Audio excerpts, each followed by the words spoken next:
O doutor, jogo de azar sempre existiu, mas essa nova onda de cassinos, ela vem surfando outra onda que é a das redes sociais, que tem os seus próprios estímulos sedutores, como o senhor mencionou. É, tem algo de novo nessa combinação dos jogos de azar surfando a onda das redes sociais? É, como que essa combinação entre duas plataformas altamente estimulantes e sedutoras para algumas das nossas características cognitivas trazem algo de novo para o estudo dos transtornos e dos impulsos? Porque é o seguinte, você pensa, a gente viu isso muito ali com o fenômeno do jogo do tigrinho. Por que ele viralizou? Porque qual era a forma principal de marketing que eles usavam? O marketing de influência. Então eles usavam influenciadores digitais de renome, né, para convencer as pessoas de que aquilo era legal e que aquilo até poderia ser uma renda secundária da pessoa. Então eles não falavam, olha, isso aqui é jogo de azar, viu, cuidado. Não, eles falavam, não, isso aqui é uma renda, você pode ganhar dinheiro aqui nisso daqui.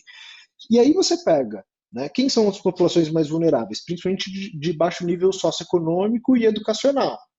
Então a pessoa ela tem menos instrução para saber que aquilo é, para identificar que aquilo é jogo de azar.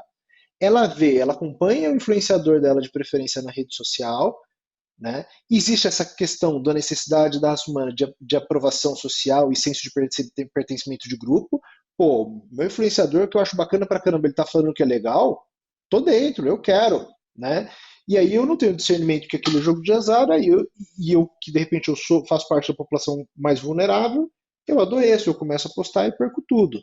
Então, deveria ser proibido o uso de influenciadores como forma de marketing para o jogo de azar, na minha opinião. E além disso, você tem outras formas de marketing, como por exemplo neuromarketing, né? Se você alguma vez pesquisou sobre jogo de azar, alguma coisa, a hora que você entra nas redes sociais, começa a pipocar anúncio pago, né? De plataformas de jogos de azar, de bets. Se você procurou, ontem aconteceu isso comigo, eu estava procurando para saber como é que tinha sido o resultado do jogo lá do Corinthians e Bragantino, eu queria ver os pênaltis defendidos lá pelo Hugo. Bom, aí que começou a pipocar para mim de anúncio? Bets esportivas, a torta direito. Por quê? Porque uma coisa puxa a outra e ele fala assim, ó, esse cara que tá procurando sobre futebol, ele tá mais propenso a apostar, então vamos agora jogar, se chama neuromarketing, né? Ele tem um perfil mais suscetível para se vincular às apostas. Então, sim, as redes sociais e o marketing e essa forma de garfar a população, ela está intrinsecamente ligada e é extremamente perigosa. E a gente não tinha isso lá atrás, quando não tinha tecnologia, quando eram cassinos físicos. E quando a gente está falando do mercado de tecnologia, a gente está falando, né, de uma área de muitas disputas de poder, então tanto econômicas quanto tecnológicas quanto regulatórias. Mas acho que a gente está chegando num ponto de inflexão da humanidade que o debate está posto na mesa e a gente precisa discutir com mais profundidade e, obviamente, até traçar maneiras e estratégias de mitigar o problema que temos. E aí, recentemente, acho que questão de um mês, 2 meses atrás, né, existe esse cargo, essa figura nos Estados Unidos do cirurgião geral, né, que é como se fosse o grande conselheiro da área da saúde nos Estados Unidos, que inclusive foi o mesmo cargo que décadas atrás propôs e foi implementado, né, aquele alerta de vício nos cigarros, né, de câncer, tudo. E recentemente ele falou, olha, a gente precisa de repente rotular as redes sociais como uma coisa que vicia, né, que faz mal, que traz um impacto para a saúde mental. A minha pergunta, doutor, é: bom, o que você acha dessa estratégia? Primeiro, né, dessa manifestação dele, se você concorda ou não concorda. E mais do que isso, o que mais a gente precisa fazer para que a gente consiga minimamente sair dessa situação? Porque a gente fala de regulações, mas será que a gente também não precisa discutir com mais profundidade a regulação do próprio design dessas plataformas? Porque hoje, assim, a gente tem um volume muito grande de evidências de como são designs que são viciantes ou que usam de estratégias muito específicas para manter as pessoas ali dentro, né? Então, quais são as estratégias que poderíamos ter hoje para mitigar esse problema, doutor? Perfeito. Existe uma questão que é a seguinte: a velocidade com que a tecnologia avança, ela não consegue ser alcançada com a velocidade que a gente discute a formação de novas leis, né, de avanços para gerar constrição, restrição ali, né, e limites mais éticos. Então a gente esbarra nesse problema, que a tecnologia, enquanto a gente está discutindo um mecanismo, por exemplo, loot box, de repente ela já não é mais usada e tem uma outra forma mais pervasiva de garfar aquele usuário do que a loot box. E a gente está discutindo a legalização do mecanismo Total. anterior. É um jogo do gato e Né? rato, né, doutor? Isso. Então existe isso. Existem formas, sim, de criar. A gente fala de design ético, então a gente deveria ter fóruns de discussão para criar normas e comitês que definam assim o que é ético ou não. Então a gente já consegue definir, por exemplo, o que são os designs de manipulação, de persuasão do usuário. Então, se a gente colocar regras bem claras do que é, a gente consegue definir o que os desenvolvedores não podem fazer, porque isso é ilegal, estabelece uma lei. Então, isso é importante. Mas como tudo isso avança muito rápido, é importante que os próprios usuários, as próprias famílias criem bloqueios. Por exemplo, poxa, se eu sei que aquilo traz um estímulo muito pervasivo para o cérebro de uma criança, eu como pai eu tenho que criar mecanismos de bloqueio. Se o governo não está criando porque não está conseguindo acompanhar, cabe a mim dentro de casa. Então eu vou colocar, por exemplo, meu filho não vai ter smartphone, ou então eu vou colocar bloqueios parentais ali, porque eu sei que o cérebro dele tem franco desenvolvimento e ele é um indivíduo claramente mais vulnerável a esse tipo de mecanismo. Então é uma discussão muito complexa, que a gente precisa ser mais ouvido e isso precisa ser disseminado mais, porque o que acontece é o que eu, como médico, pego, que é a ponta da corda, o indivíduo adoecido, e a hora que tem o adoecimento é muito mais complicado de você atuar do que você atuar preventivamente. Né? Doutor, recentemente saiu um livro, né, que nos Estados Unidos e foi traduzido no Brasil pela Companhia das Letras, que é o Geração Ansiosa. E ele discute bastante essa questão, mas ele também aponta alguns caminhos, né? Como, por exemplo, a proibição, o banimento, ou evitar, né, o uso de smartphones até os 14 anos, né, de redes sociais até os 16 e também das escolas. Você acha que essas medidas, por exemplo, são adequadas? Assim, seria um ponto de partida inicial ou você tem salvaguardas em relação a isso? Não, eu acho que faz total sentido. Faz total sentido. Me espanta, por exemplo, quando eu vejo colégios com todas essas evidências que estão pipocando, né, e pouquíssimas evidências de que do potencial educativo da tecnologia. Então, tem estudos, tem plataformas bacanas que podem ser usadas para educação, mas eu vejo muito colégio querendo entrar num hype de, olha, nós fomentamos a tecnologia, seu filho vai virar um filho smart aqui, multitasking, né, dando tarefas em iPad. Então, eu lembro, há uns 3 anos atrás, eu entrei no site do colégio que era então o colégio mais caro de São Paulo, né, se eu não me engano, o mais caro do Brasil. Né, um colégio que veio de fora, dos Estados Unidos, vou falar o nome.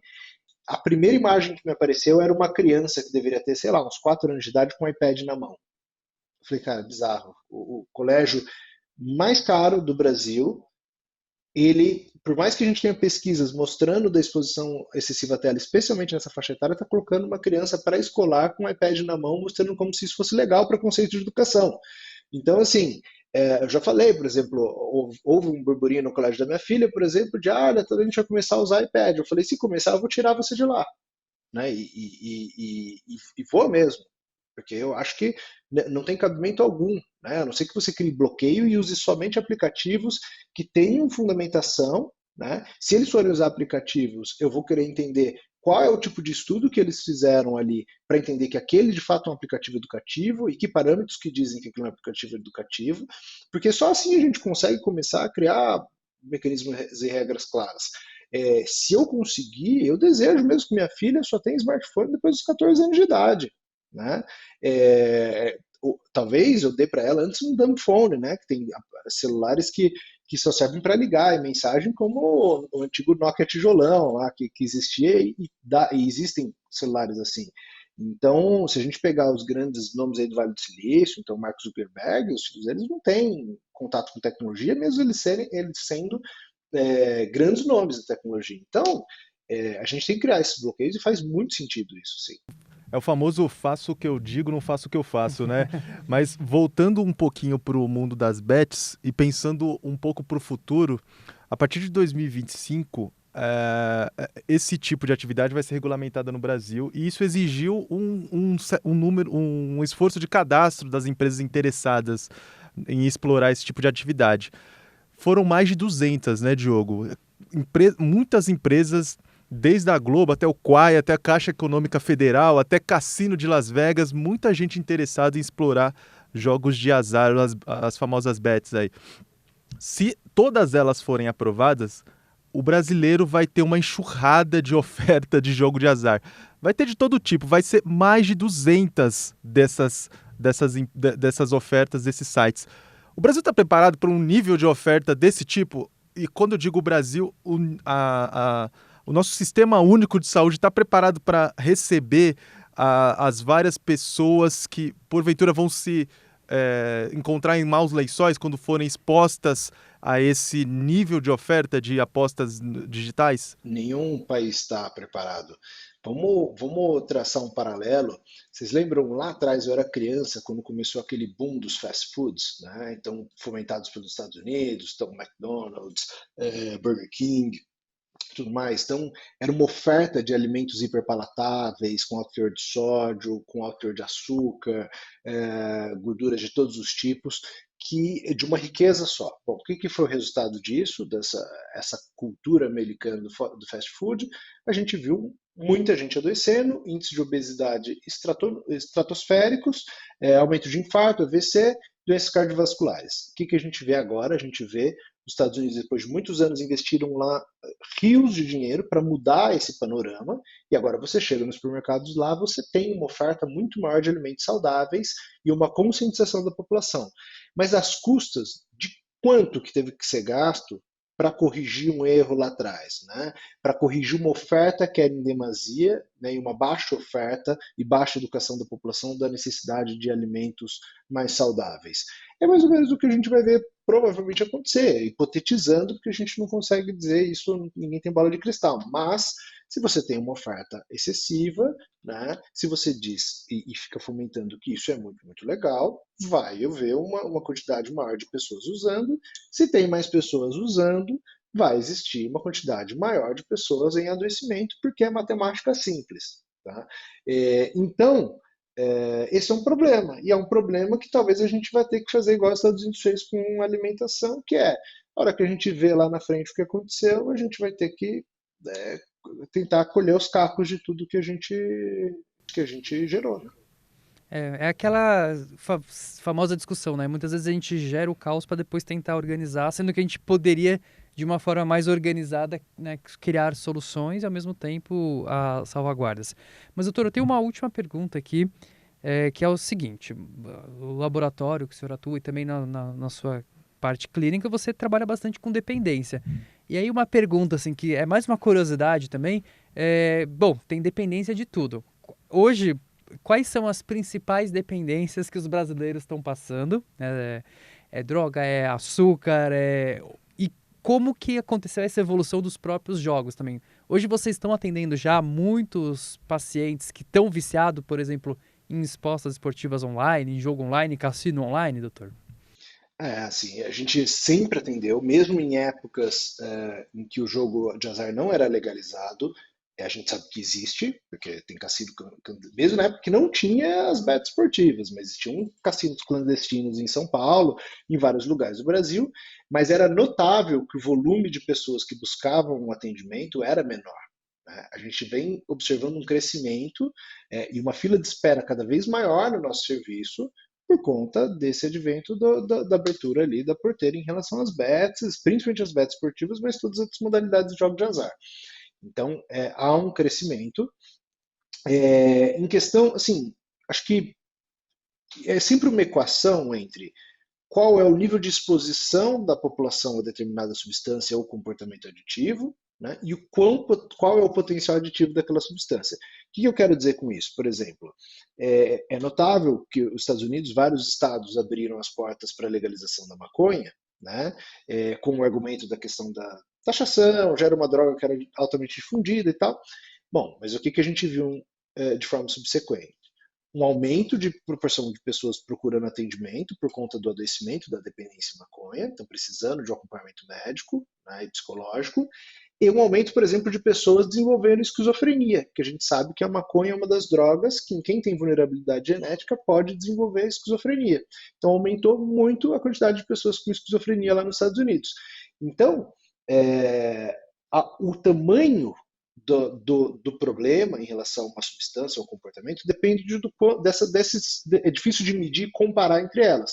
Porque uma maconha, por exemplo, a gente sabe que é uma droga de menor chance de desenvolvimento de dependência e menor impacto assim, negativo, mas tem, né? Mas por ela ser altamente difundida, o número absoluto de pessoas com problemas que vão precisar de tratamento ou desenvolver esquizofrenia é alto, porque ela é muito difundida, assim como, por exemplo, o álcool, que é uma droga legalizada, assim como, por exemplo, o cigarro, que é uma droga legalizada, mas são drogas de impacto comparativamente menor de devastar a vida de uma pessoa do que uma heroína, por exemplo, do que um crack, né?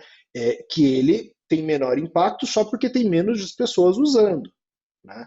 Então, é sempre essa equação. Você tem um tamanho de impacto, a gente entende que o jogo de azar, principalmente, tem alto impacto de devastar a vida das pessoas. Por quê? Porque, principalmente, ele não só gera dependência, mas ele gera devastações financeiras, dívidas.